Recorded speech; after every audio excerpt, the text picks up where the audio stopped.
Hi friends, காலையிலே சூப்பரான பூரியும் சன்னா மசாலாவும் தயாராகிடுச்சு. வாங்க இப்போ சன்னா மசாலா எப்படி வைக்கிறதுன்னு வீடியோக்குள்ளே போய் பார்க்கலாம்.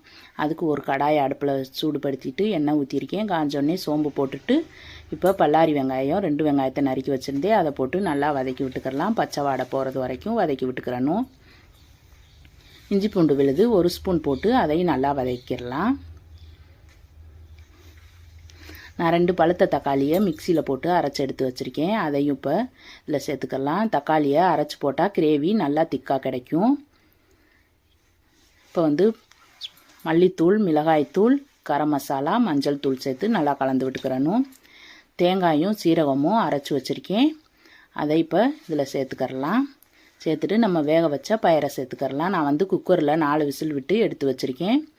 சேர்த்து நல்லா உப்பு பார்த்துட்டு போட்டுக்கலாம். நான் பயிர் வேக வைக்கும் போதே உப்பு போட்டுட்டேன். இப்போ தேவைன்னா உப்பு போட்டுட்டு நல்லா கொதிக்க விட்டு மல்லித்தலை தூவி இறக்குனா சூப்பரான சன்னா மசாலா